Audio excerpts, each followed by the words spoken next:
अस्सलाम वालेकुम guys, welcome to channel. उम्मीद है आप लोग सब खैरियत से होंगे। अगर आप army joining programme, universities scholarship के वाले से इंफॉर्मेशन हासिल करना चाहते हैं तो आप चैनल को सब्सक्राइब करें। जैसा कि आपको पता है कि हमने जो है ना एसएसबी के वाले से जो है ना सीरीज़ शुरू की है, तो उसमें जो मैं आपको जो है ना आईएसएसबी के 5 डेज़ के वाले से बता चुका हूँ, और जो स्टूडेंट जो है ना अकेडमी लगाते हैं वो भी सिलेक्ट होते हैं या नहीं, और कौन कौन से डॉक्यूमेंट्स रिक्वायर्ड है वो वीडियो भी मैं आपके साथ जो है ना शेयर कर चुका हूँ। आज जो बेसिकली जो हमारा जो है ना इस टॉपिक है वो ये है कि रिपोर्टिंग डे जब आप जाते हैं, पहले दिन जाते हैं, क्या प्रोसेस होगा, ठीक है, और बायोडाटा फॉर्म आपने क्या फिल करना है, ये जो ना कंप्लीट जो चीज़ें हैं, ठीक है, बायोडाटा फॉर्म कैसे फिल करना है, सर कंप्लीट इन्फॉर्मेशन जो है ना आपके साथ शेयर करेंगे। तो आप इसको एंड तक जरूर देखिएगा। सबसे पहले एक तो आपने ये है कि रिपोर्टिंग डे, ठीक है, 4 ही सेंटर हैं पाकिस्तान में: मलीर, कोहाट, गुजरांवाला और कोयटा, ठीक है। अब जिधर भी आपका आता है जो ना एसएसबी जिधर भी आती है उधर आपको रिपोर्टिंग जो ना टाइम बताया गया होगा, ठीक है। शाम टाइम पे 10 बजे का लिखा होता है, शाम टाइम पे 11 बजे का लिखा होता है, ठीक है। अब आपने लेटर कुछ कम से कम 3 से 4 दफ़ा ज़रूर पढ़ना है। ऊपर कौन कौन सी चीज़ें लिखी हैं वो भी कंप्लीट जो है ना वहाँ पे सारा प्रोसेस लिखा होता है, बस आपने ध्यान से पढ़ना है उसके ऊपर, ठीक है। वो आपने देख लेना। अब रिपोर्टिंग टाइम क्या है, फ़र्ज़ करें जी मेरा रिपोर्टिंग टाइम है 10 बजे। अब जब मैं 10 बजे से पहले पहले जो ना मैंने वहाँ पे सेंटर में पहुँचना है, 5 10 15 मिनट आधा घंटा, ठीक है। जब भी मैं, लेकिन पहले पहुँचना है वहाँ पे, ये चीज़ें बड़ी मैटर होती हैं, ठीक है। तो आपने वहाँ पे पहले पहुँचना है। अब फ़र्ज़ करें जी मैं 10 से 5 10 मिनट पहले जो है ना अपने कोहाट में मेरी आईएसएसबी है और मैं वहाँ पे पहुँच गया हूँ, ठीक है। अब मैं जैसे ही वहाँ पे पहुँचा हूँ, गेट पे मैं सामने जो है ना वहाँ पे स्टाफ का आदमी खड़ा होगा, ठीक है। आपने उसको दिखाना है कि जी मेरी कॉल लेटर है, ठीक है, और मेरी आईएसएसबी है आज यहाँ पे। तो बेसिकली ये कोहाट सेंटर ही है, वो आपको बताएगा जी बिल्कुल ये कोहाट सेंटर है। जो आपका जिधर भी आता है, गुजरांवाला आता है या मलीर आता है, जिधर भी आता है, तो आप वो आपको बेसिकली बताएगा, और उसके बाद वो आपको कहेगा कि जी आपने जो है ना सामने जो है ना चले जाना है, ठीक है। तो उधर जो है ना आपके आपसे कलेक्ट होंगे डॉक्यूमेंट्स, ठीक है। वो डॉक्यूमेंट्स आपकी जो है ना कॉल लेटर पे लिखे होंगे।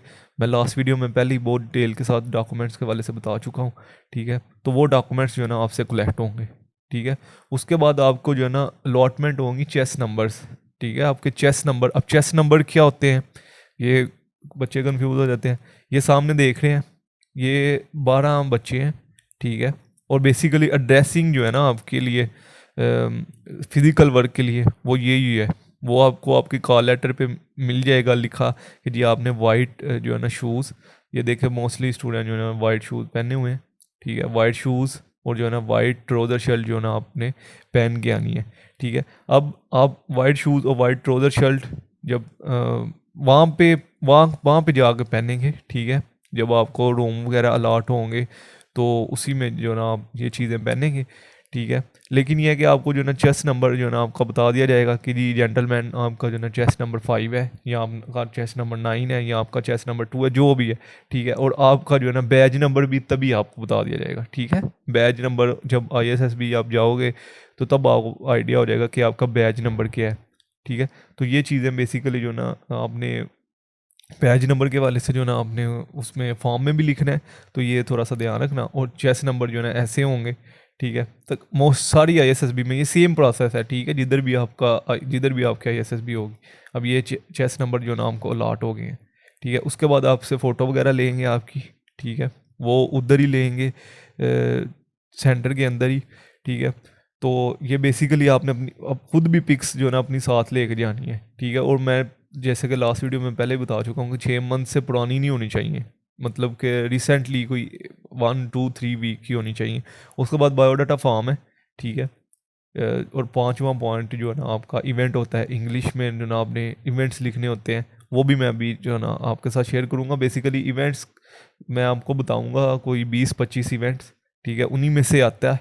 और वो आपने जो ना तैयार कर लेने हैं फिट खुद ही लिख के, ठीक है। ग्रामर श्रामर आपने चेक कर लेनी है, और वो इवेंट आप वहीं पे लिखाएंगे, ठीक है। मैं पहले ही आपको बता दूँ वो कोई 20 से 25 आपको इवेंट्स बताऊंगा, और उन्हीं में से इवेंट एक ज़रूर आएगा, हर दफ़ा उन्हीं में से आता है।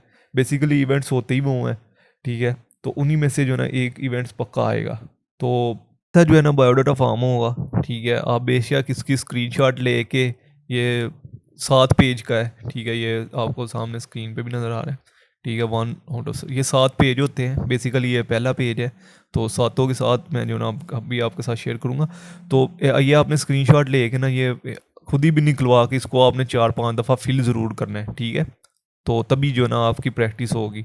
सबसे पहले आपने अपनी हाइट लिखनी है, जो भी आपकी हाइट है, डिफरेंट जो ना बॉयज़ की डिफरेंट होती है। उसके बाद वेट, उसके बाद आइडेंटिफिकेशन मार्क, ठीक है। अगर नहीं है तो यहाँ पे नील लिख देना है, ठीक है। अगर तो है आइडेंटिफिकेशन मार्क्स, अगर तो आइडेंटिफिकेशन मार्क है तो यहाँ पे लिख देना है, ठीक है। कुछ लोगों का बाजू पे होता है, कुछ लोगों का चेहरे पे होता है। अगर आपका नहीं है तो यहाँ पे नील लिख देना है। उसके बाद अपना बैज नंबर, आइडेंटिटी, ये जो ना आपको वहीं से पता चलेगा। कोर्स जो भी है, 151 है या 152 है या 153 है, जो भी कोर्स आपका चल रहा है लॉन्ग कोर्स, वो आपने लिखना है। उसके बाद जो ना डेट लिखनी है, ठीक है, जिस दिन आपका रिपोर्टिंग डे होगा, ठीक है। फ़र्ज़ करें मेरा जी है रिपोर्टिंग डे है 10 नवंबर, ठीक है। तो मैं यहाँ पे 10 नवंबर और आगे जो है ना पूरी डेट जो है ना कंप्लीट लिखूँगा। उसके बाद जो है ना स्टेशन लिखना है, ठीक है। अगर किसी का गुजरांवाला है तो वो गुजरांवाला लिखेगा, अगर किसी का कोहाट है वो कोहाट लिखेगा, अगर किसी का मलीर है तो वो मलीर लिखेगा। उसके बाद यहाँ पे अपना नेम लिखना है इन कैपिटल लेटर्स, ठीक है। ये स्टूडेंट्स यहाँ पे भी काफ़ी मिस्टेक कर देते हैं। जब उन्होंने लिखा है यहाँ पे कि कैपिटल लेटर्स में लिखना है, तो आप यहाँ पे कैपिटल लेटर्स में लिखेंगे नहीं, ठीक है। सारे लेटर्स जो है ना कैपिटल होंगे। फादर नेम लिखेंगे तो वो भी जो है ना कैपिटल लेटर में होगा। उसके बाद योर डेट ऑफ बर्थ, आपकी जो भी डेट ऑफ बर्थ है, ठीक है। अगर आपकी 17 जो 6/2002 है या 2003 है या 2001 है, तो वो सारा जो ना आप यहाँ पे अपनी डेट ऑफ बर्थ लिखेंगे। उसके बाद एज, ठीक है, यहाँ सबसे पहले आप अपनी एज लिखेंगे जी। एज जो है ना 18 साल है, ठीक है। अभी यहाँ पे एज लिखने का ना एक तरीका होता है, ठीक है। अगर तो आपकी फ़र्ज़ करें आपकी एज है 17 साल 7 माह और 24-25 दिन हो गए, तो यहाँ पे आप 18 लिखेंगे, ठीक है। अगर तो आपकी एज 6 मंथ से कम है तो आप यहाँ पे 17 लिखेंगे, ठीक है। मैं ये आपको बता रहा हूँ, ये गौर से सुननी है, ये फॉर्म आपने ध्यान से फिल करना है। अगर तो आपकी एज उसी दिन जिस दिन आपने एंटर होना है उसमें, फ़र्ज़ करें मैंने जैसे कि आपको बताया कि मेरा अगर 10 नवंबर को जी मेरा ISSB आता है, ठीक है। अब मैंने 10 नवंबर को जब एंटर हुआ तो मेरी एज थी 17 साल 5 माह 28 दिन। अब मैं यहाँ पे अपनी एज लिखूँगा 17 साल, ठीक है। अपने वहाँ पे वो 18 साल नहीं लिख देनी, वहाँ पे आपने 17 साल। अगर तुम मेरी एज है 17 साल 7 माह 8 दिन, तो फिर यहाँ पे मैं 18 साल लिखूँगा, ठीक है। 18 एज लिखूँगा। आपको कॉन्सेप्ट समझ लग रही होगी कि अगर तो 6 मंथ से कम बनता है तो फिर आप वो पिछली एज लिखेंगे, मतलब 17 लिखेंगे, ठीक है। और अगर आपकी एज जो ना 6 मंथ से अबव बन रही है, 7 मंथ बन रही है, 8 मंथ बन रही है, तो फिर आप 18 एज लिखेंगे अपनी, ठीक है। उसके बाद यहाँ पे अपना ईयर लिखेंगे। वो सारा कॉन्सेप्ट जैसे कि मैंने आपको बताया कि अगर आपकी 17 साल, यहाँ पे फ़र्ज़ करें टोटल जो आपकी उस दिन क्या एज बनती है, अगर उस दिन आपकी एज बनती है जी 17 साल 4 या 5 माह और 26 दिन, ठीक है। तो तब जो ना ये सारा जो ना आप यहाँ पे 17, यहाँ पे मंथ के आगे 5 और ये डेज़ के आगे जो ना आप यहाँ पे लिख देंगे 16, 17, जब भी आपके जो भी जो ना बनता है वो यहाँ पे आप लिख देंगे, ठीक है। एज का आपको क्लियर हो गया होगा। उसके बाद आता है फादर ऑक्यूपेशन, ठीक है। आपके फादर साहब क्या करते हैं, आर्मी में है तो यहाँ पे आर्मी में लिख देना है, ठीक है। टीचर है, टीचर लिख देनी है, वो जो भी है वो यहाँ पे लिख देना। एग्जैक्ट ऑक्यूपेशन, ठीक है, आर्मी में क्या काम करते हैं, सिविल सर्वेंट है या सोल्जर है या जो है ना ऑफिसर है, और सेकंड लेफ्टिनेंट है, कैप्टन है, जो भी है वो यहाँ पे आपने लिख देना है। तो अगर किसी के फादर टीचर हैं या बैंक एम्प्लॉय हैं, या बैंक में भी आपको पता है कैशियर वगैरह ये सारा होता है, तो वो यहाँ पे आपने लिख देना है। उसके बाद फादर की इनकम कितनी है, ठीक है, ये बेसिकली आप यहाँ पे लिखेंगे। यहाँ पे स्टूडेंट्स मिस्टेक करते हैं, मैं आपको बार बार ये चीज़ें इसलिए बता रहा हूँ क्योंकि ये चीज़ें बहुत मैटर करती हैं। अब फ़र्ज़ करें मैंने अपने फादर की इनकम लिखी है 30 या 35 हज़ार रुपया, ठीक है। मैं चलो लगा देता हूँ यहाँ पे मैंने 35 हज़ार रुपया अपने फादर की इनकम लिखी है, ठीक है। और जब मैं इंटरव्यू के लिए जा रहा हूँ और मैंने जो है ना 10-20 हज़ार का पेंट कोट पहना हुआ है, तो वो जवाब देखते ही समझ जाएंगे कि भाईजान इसने बोला झूठ, ठीक है। तो ये बेसिकली चीज़ जो है ना ध्यान से लिखनी है आपने दिया। स्टूडेंट्स जो है ना बहुत चालाक होने की कोशिश करते हैं, और वो यहाँ पे लिख देते हैं जी 30 या 35,000 और टोटल फैमिली इनकम जो है ना 50,000 है मेरी। अब उसने जो है ना सूट जो ड्रेसिंग जो की होती है वो 15, 16, 17 हज़ार का उसने सिर्फ पैंट कोट ही पहना होता है, तो वो समझ जाते हैं वहाँ पे कि जी ये बच्चा सच बोल रहा है या झूठ बोल रहा है। तो ये बेसिकली आपने ओरिजिनल चीज़ें लिखनी है वहाँ पे, ठीक है। फादर की इनकम कितनी है जो है वो लिखनी है, टोटल फैमिली इनकम कितनी है जो है वो लिखनी है, how many brother and sister including death, कितने भाई बहन हो, अगर कोई खुदा ना खास्ता किसी की डेथ हो गई है उसको भी अंदर मिलाना है, ठीक है। अब फर्ज करें कोई पर्सन था, मैं अहमद का नाम ले लेता हूँ, किसी कोई अहमद नाम का एक लड़का था। अब वो जो ना 5 बहन भाई थे, ठीक है, उनमें से जो ना एक की डेथ हो गई, अब कितने बचे 4, आपने यहाँ पे 5 लिखना है, ठीक है। जो डेथ हो गई है जिस पर्सन की उसको भी यहाँ पे आपने ऐड करना है, और उसके बाद आपने अपनी पोजीशन बतानी है कि मैं जी तीसरे नंबर पे हूँ, ठीक है, मेरे से ऊपर जो है 2 बड़े भाई हैं, तो आपकी क्या पोजीशन बनती है तीसरी, तो यहाँ पे आपने थर्ड लिख देना है। अगर आपकी 4th पोजीशन बनती है, अगर आपकी 1st पोजीशन बनती है तो यहाँ पे आपने वो लिख देना है। ब्रदर्स ऑक्यूपेशन, ठीक है, ब्रदर जो है ना आपके भाई वगैरह क्या काम करते हैं यहाँ पे आपने लिख देना है, ठीक है। अगर एक भाई है तो वो उसका लिख देना है स्टडी करता है, ठीक है। दूसरा जो है ना इंजीनियर है वो यहाँ पे लिख देना है, मतलब सीक्वेंस वाइज, ठीक है। अगर सबसे बड़ा भाई जो है ना वो इंजीनियर है, ठीक है, दूसरा भाई जो है ना स्टडी करता है तो वो यहाँ पे लिख देना है, तीसरा भाई जो है ना वो भी स्टडी करता है तो वो भी आपने यहाँ पे लिख देना है। उसके बाद अपना रिलीजन लिखना है, ठीक है, इस्लाम या जो भी है, सेक्ट आपने लिखना है, ठीक है, कास्ट आपने लिखनी है और सब कास्ट लिखनी है, ठीक है। अब कास्ट और सब कास्ट में जो है ना ये अगर नहीं है सब कास्ट तो यहाँ पे आपने नील लिख देना है, NILL नील, ठीक है, कास्ट और सब कास्ट, ठीक है। उसके बाद मदर टंग, तो इसमें पंजाबी हैं, सराइकी हैं, पश्तो हैं, ये सारी चीज़ें जो ना आपने यहाँ पे लिखनी है। अगर मदर टंग पंजाबी हैं तो यहाँ पे आप पंजाबी लिख देंगे, ठीक है। अगर पश्तून है तो पश्तून लिख देंगे, ठीक है। मैरिड हो या सिंगल हो तो डेफिनेटली बात है, ज़्यादातर जो ना अनमैरिड ही यहाँ पे अप्लाई करते हैं, तो यहाँ पे आपने अनमैरिड लिख देना। इफ़ मैरीज, अगर आप मैरिड हो तो वो किस सन में आपने शादी की थी, ठीक है। फ़र्ज़ करें अगर कोई पर्सन मैरिड है, ठीक है, तो उसने 2021 या 22 में शादी की है तो वो यहाँ पे 2021, या अगर उसने 22 में किया तो 2022 लिखेगा। Name of husband in case of female, ठीक है, और वो चीज़ें यहाँ पे लिखनी है, ठीक है। तो आपने यहाँ पे नील लिख देना है, NILL नील। उसके बाद ऑक्यूपेशन ऑफ वाइफ या हस्बैंड, ठीक है। अगर तो आपकी शादी हुई है तो आपने बताना है कि आपकी जो ना वाइफ क्या काम करती है, ठीक है। अगर तो हाउस वाइफ है तो यहाँ पे हाउस वाइफ लिख देंगे, अगर तो शादी नहीं हुई तो यहाँ पे नील लिख देंगे, ठीक है। मतलब कि जो चीज़ नहीं हुई उस उधर आपने नील लिख देना है, ठीक है। नंबर ऑफ चिल्ड्रन नहीं है, यहाँ पे नील लिख देंगे। योर फेवरेट पर्सनैलिटी कौन सी है ध्यान से लिखना है, ये इंटरव्यू में सवाल पूछा जाएगा। योर फेवरेट पर्सनैलिटी, ठीक है, कि आपकी फेवरेट पर्सनैलिटी कौन है, और फिर यहाँ पे रीज़न भी बतानी है, ठीक है, कि आपकी जो क्यों है वो फेवरेट पर्सनैलिटी।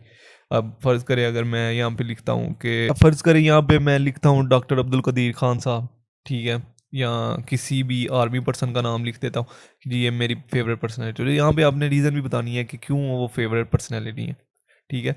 उसके बाद जो है participate of all previous appearance of ISSB, इसमें ये चीज़ें वो फिल करेंगे स्टूडेंट जो कि पहले ISSB में अपीयर हो चुके हैं, ठीक है। अगर आपने ISSB नहीं दी, मैं ISSB की बात कर रहा हूँ, इनिशियल की बात नहीं कर रहा, ठीक है। इसमें सिर्फ वो स्टूडेंट लिखेंगे जो कि ISSB में अपीयर हो चुके हैं। अगर आपने ISSB नहीं दी, फर्स्ट टाइम अटैम्प्ट है, तो यहाँ पे आप नील नील नील नील और नील, ये 5 ब्लॉक में आप नील फिल कर देंगे, ठीक है। बाकी जो स्टूडेंट ISSB दे चुके हैं उनको पता है उनका बैच नंबर या आइडेंटिटी नंबर क्या था, ठीक है, वो यहाँ पे लिखेंगे।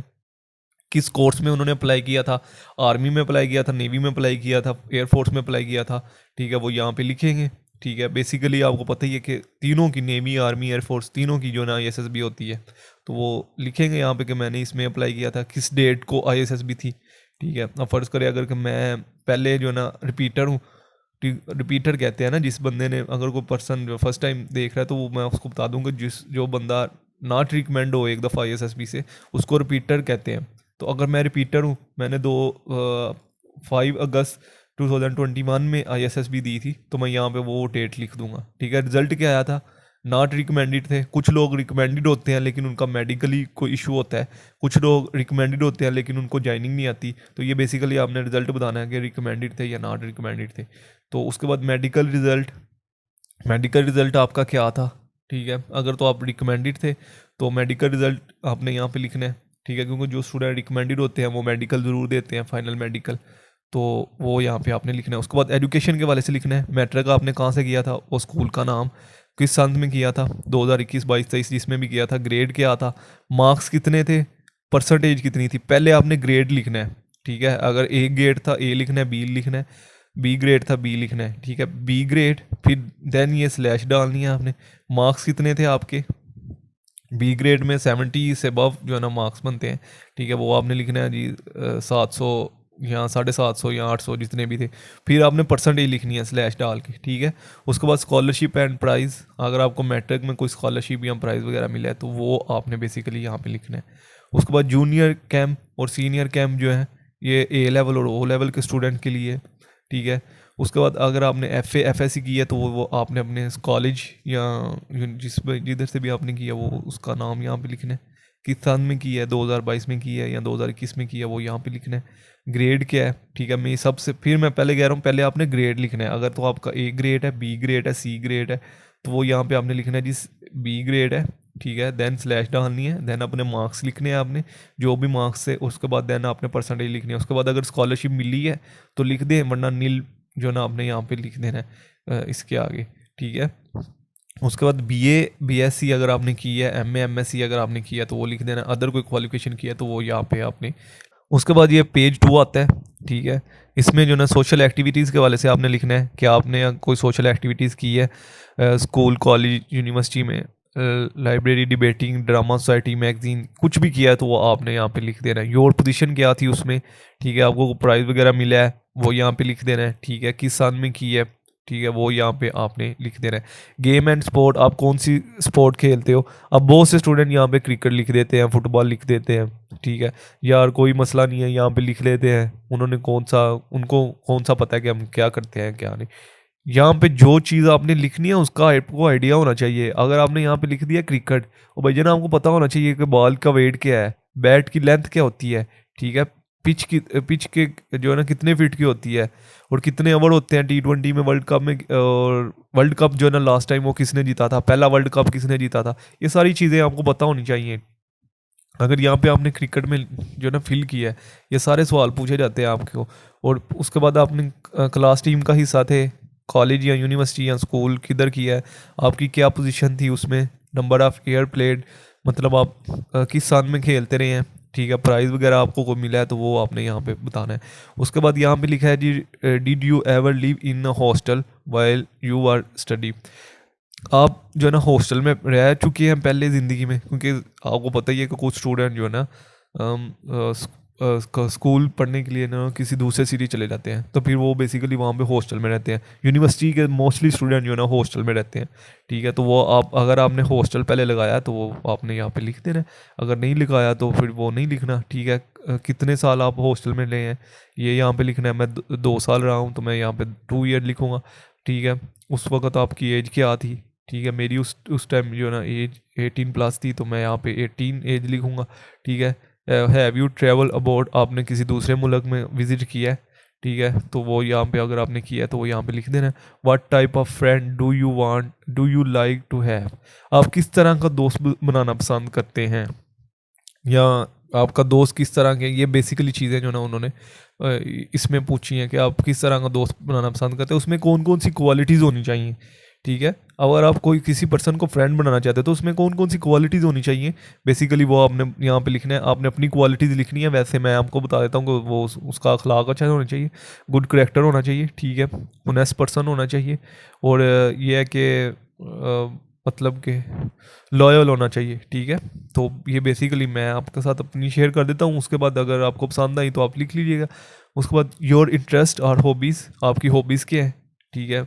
मैं सम टाइम जो है ना अक्सर जो है ना बुक रीडिंग करता हूँ, और सम टाइम सिंगिंग वगैरह करता हूँ। तो ये बेसिकली जो है ना मेरी हॉबीज़ है, ठीक है। तो ये है जो ना आपने लिख देनी है। और हाँ, अगर आप बुक रीडिंग करते हो, मैं बुक रीडिंग करता हूँ, मैं कौन कौन सी करता हूँ ये मैं जानता हूँ। ये मेरे वाली चीज़ें अगर आपने लिख दे दी है वहाँ पे, तो अगर उसने आपसे पूछा जी आप बुक रीडिंग करते हो, कौन कौन सी बुकें आप पढ़ते हो, ठीक है, तो मैं तो करता हूँ, तो मैं तो उसको बता दूंगा जी मैं लॉ रिलेटेड या इस जो है ना जूरिस के related, different juris and different जो है ना थॉट्स के रिलेटेड जो है ना मैं बुक पढ़ता हूँ। तो वो जो मैंने बुक पढ़ी है मैं उनका नाम बता दूंगा उसको, ठीक है, जो भी मैंने पढ़ी है। तो अगर यही चीज़ आप लिख लेते हैं तो वो आपसे सवाल पूछता है जी ये बुक आपने पढ़ी थी, उसमें बेसिकली क्या लिखा था, ठीक है। अगर ये बुक आपने पढ़ी है, वो आपसे पूछा ना आपने कौन किस टाइप की बुक्स पढ़ते हो, आप अगर कहते हो जी मैंने जो है ना साइंटिफिक से रिलेटेड बुक पढ़ी है, तो आप उससे पूछ रहे जी आप उस बुक के वाले से बताएं जो पहली बुक आपने पढ़ी थी उसमें क्या क्या था, ठीक है। अब आप वहाँ पे खामोश हो जाते हो, ठीक है, तो ये चीज़ें वहाँ पे नहीं चलेंगी, ये बड़ी मैटर करती हैं ये चीज़ें, ध्यान से आपने जो है ना फिल करनी है। इसलिए मैंने कहता हूँ ये बायोडाटा फॉर्म जो है ना ये सबसे इंपॉर्टेंट फॉर्म है। उसके बाद where were you brought up, village या आपने जो है ना गाँव में पैदा हुए हो या सिटी में पैदा हुए, ये चीज़ें आपने लिखनी है। प्लेस ऑफ बर्थ, ठीक है, किस शहर में आप पैदा हुए, डिस्ट्रिक्ट कौन सा था, ये सारा जो है ना आपने लिखना है। उसके बाद यहाँ पे लिखा है have you been in any military treasury institution, ठीक है, कुछ लोग कैडेट कॉलेज में जो है ना स्टूडेंट होते हैं वो यहाँ पे लिखेंगे, ठीक है। और कुछ लोग जो है ना सिविल, क्योंकि आपको पता ही है यहाँ पे सोल्जर भी अप्लाई कर सकते हैं, तो वो भी जो है ना यहाँ पे उन्होंने अगर छोड़ा है, अगर आपने नहीं किया तो आप यहाँ पे नील लिख देंगे, ठीक है। जिस चीज़ जो चीज़ आपने नहीं की वो फॉर्म आप उस फॉर्म पे आपने उस जो है ना उसके सामने जो है ना आपने नील लिख देना। अब यहाँ पे आप नील लिख देंगे क्योंकि आपने ये चीज़ें नहीं की, जिसने की हैं वो तो यहाँ पे लिख देगा। Where you have member of NCC, ठीक है, जांबाज फोर्स, फ्लाइंग क्लब, स्कोटिंग, मैं तो इनमें से किसी का मेंबर नहीं रह चुका तो मैं यहाँ पे नील लिख दूंगा। उसके बाद एज ऑफ फादर, अगर तो आपके फादर जिंदा है तो उनकी एज कितनी है, ठीक है, वो आपने लिखनी है। और अगर तो वो उनकी डेथ हो गई, अल्लाह ना करे, अगर उनकी डेथ हो गई है, ठीक है, खुदा ना खासा, तो उनकी तब एज क्या थी वो यहाँ पे आपने लिखना है, ठीक है। उसके बाद एज ऑफ मदर, अगर वो मदर जिंदा है तो उनकी जो ना एज क्या है वो यहाँ पे आपने लिखनी है। उसके बाद इफ डेथ एज, अगर तो अल्लाह खुदा ना खास्ता अगर वो तो नहीं जिंदा तो उनकी क्या एज थी जब वो उनकी डेथ हुई है, वो यहाँ पे आपने लिखना है। Your as at the father death, ठीक है, जब आपके फादर की वफात हुई तो आपकी एज क्या थी, ठीक है। अगर तो जिंदा है यहाँ पे नील लिख देना है, ठीक है। Your age as the mother death, यहाँ पे भी आपने नील लिख देना है अगर तो जिंदा है। उसके बाद काज ऑफ डेथ, फादर की काज ऑफ डेथ क्या थी, यहाँ पे आपने नील लिख देना है। उसके बाद मदर, यहाँ पे आपने नील लिख देना है। डिड योर फादर और मदर रीमैरी, ठीक है, आपके फादर या मदर में से किसी ने दूसरी शादी की है, ठीक है, अगर नहीं की तो यहाँ पे आपने आपने नील लिख देना, अगर की है तो वो यहाँ पे लिखना है, ठीक है, या फादर या मदर में से जिसने भी की है। उसके बाद what was your age when your father and mother remarried, अगर तो आपके मम्मी या पापा में से किसी ने एक ने भी जो है ना किसी मतलब दूसरी शादी की है तो उस वक्त आपकी एज क्या थी, ठीक है, अगर तो उन्होंने नहीं की तो यहाँ पे आपने नील लिख देना है। उसके बाद आता है where you brought up by your own parents, अगर तो आपके पेरेंट्स ने ही आपको पाला पोसा है। इसमें ये आता है कि कुछ स्टूडेंट जो है ना पढ़ने के लिए किसी दूसरे सिटी चले जाते हैं, ठीक है, तो वो फिर जहाँ पे भी रहते हैं वो फिर वो उनका बताएंगे, ठीक है, लेकिन ज़्यादातर जो है ना पाकिस्तान सोसाइटी में उनके पेरेंट्स ही उनको जो है ना बड़ा करते हैं।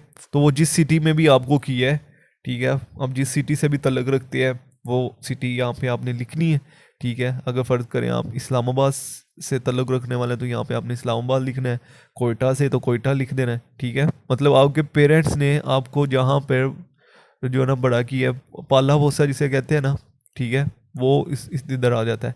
तो वो जिधर भी आप जो है ना मतलब मैट्रिक की, एफएससी की, 8 क्लास, 5 क्लास, 6 क्लास, जिधर से भी आपने की वो यहाँ पे आपने लिख देना है। अगर तो आपके पेरेंट्स ने नहीं आपको जो ना मतलब आपके पेरेंट्स आपके साथ नहीं रहे पूरी लाइफ, ठीक है, 5 6 7 आप अपने फ़र्ज़ करो जी, मैं कहता हूँ कि मैंने जो ना 7 8 9 10 अपने अंकल के पास की है, ठीक है, तो मेरे पेरेंट्स जो है ना वो किसी और सिटी में थे और मैं पढ़ने के लिए अपने अंकल के पास आ गया, तो वो फिर आपने यहाँ पे अपने अंकल का नाम लिखना है, ठीक है। और उसके बाद यहाँ पे आपने लिखना है कि जी आपने कितनी दफ़ा जो है ना स्कूल में से जो है ना एब्सेंट या कोई बीमार वगैरह कोई इस तरह की बीमारी तो नहीं थी आपको, सीरियसनेस, कि जिसकी वजह से आपने जो है ना 2-3 माह जो है ना स्कूल से छुट्टियाँ की हैं। आपने कोई छुट्टी मतलब इस तरह की कोई बीमारी नहीं थी, ठीक है, वैसे तो 1-2 छुट्टियाँ तो बच्चों ने की होती है, लेकिन अगर आप में कोई कोई ऐसी बीमारी नहीं थी तो यहाँ पे आपने 9 ली जो ना आज के लिए इतना ही काफ़ी है, क्योंकि ये वीडियो काफ़ी लंबी हो चुकी है। तो अभी हमने पहले सिर्फ 2 पेज ही किए हैं, नेक्स्ट जो ना 5 पेज जो ना आने वाली वीडियोस में वो जो ना 5 के 5 जो पेज जो ना एक वीडियो में कवर हो जाएंगे। तो वो जो ना इंशाल्लाह जल्द वीडियो आएगी, तो इसके वाले से कोई भी क्वेश्चन हो आप कमेंट्स में पूछ सकते हैं। इंशाल्लाह जल्द मिलते हैं नेक्स्ट वीडियो में, तो दुआ में यार।